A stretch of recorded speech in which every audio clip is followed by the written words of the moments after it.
Hello and welcome to 101 Blockchain's Community Spotlight. Today we have an interview with Andy Weinstein, CEO and President of Butler Distribution Group. I am Enrico Camirinelli, Industry Analyst. Hello Andy, and thank you for being with us today. Thank you for having me. I'm excited.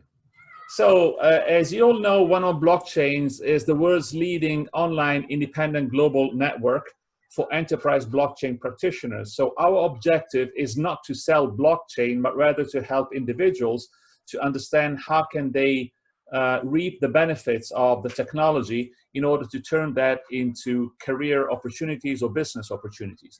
And who best than Andy can tell us actually how that can happen.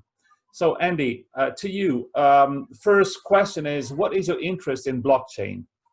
I think my fundamental interest in blockchain is that there's a technology which creates an immutable truth, right?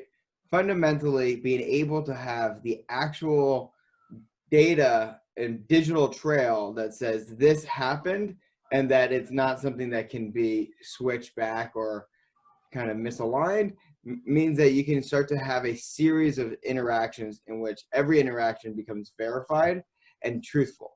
And so for me, being able to apply truth when you're looking at data, for example, is hugely important, since a lot of times we don't even look at data, which is kind of the problem right here, right?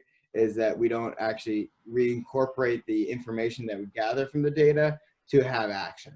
So if we have truthful data, we can then use it better. Mm-hmm. Good, thank you. And you can apply it through a series of different things. And you have a real job and real company on which you are also running portions, part of it on blockchain, if I understand well. Yeah, so we obviously we're applying it for our ledger aspect, right? How do you verify that this is this? But there are different ways that you can have blockchain applied just from a conceptual standpoint. Mm-hmm. And because it's really just about distributed ledger technology, right? And I think that there is a way of also organizing your human capital in a blockchain situation. And that's something that I'm much more focused on, is really the application of organizing our company based off of people's knowledge, sales, skill sets, and kind of certifications. And if you put that all on a blockchain, you can then best organize all your labor within a company. Good, thank you. So how did you come to know 101 Blockchains? Truthfully, I don't know. I've been on so many kind of different webinars and videos that one of them was 101 Blockchains. And so, hey. Good to have you here then, at least. It's a good answer. Thank you for that. So why have you thought of blockchain to grow your personal success and the success of your company? Yeah, so I kind of going back to what I was talking about with I've always wanted to create a decentralized organization, and blockchain was kind of enabled me to think about how to organize a company in such a way. Because one of the things that I learned having worked in a multi-generational business is that a lot of the rewards go to the top, but a lot of the action go on the bottom. And so what I've always thought about, well, how do I organize my employees so that I'm putting them in the best position to succeed, and therefore that we can lift the overall water, let's say, for the entire company.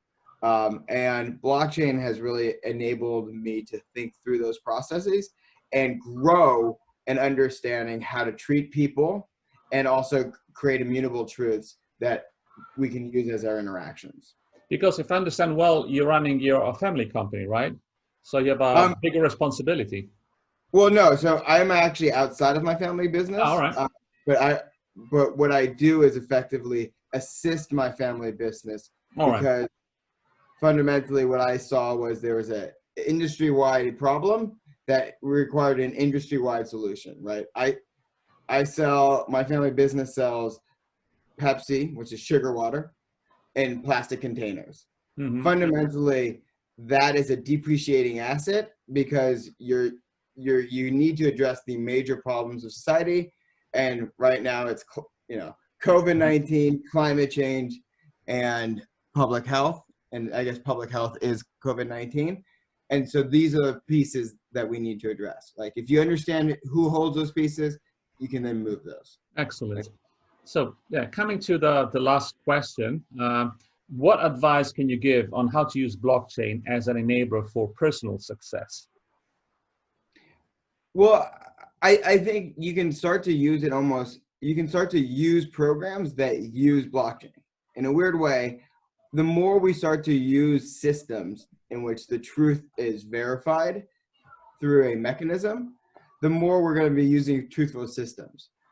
I know that sounds weird, but like it means that we can start to grow because we can have more verification that what we're working on is real and what we're getting is real. Because right now, as we're dealing with a basically a kind of pivot in society, as all of our lives are changing, we're also learning that some things that we thought were truthful were not, and some things that we thought were false were true. And one of the things that we can start to do as society is start to work with things in which we create certain aspects that we can verify are true. Like, you know, did this person go to that place?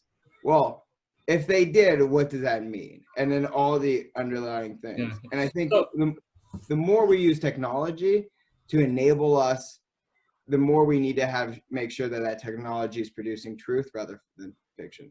excellent. So just in 1 minute, Andy, you really say you're running your company. So if somebody who has, let's say, studied, is proficient in with blockchain, comes to you, you're looking for a job, what kind of skills are you looking in that person?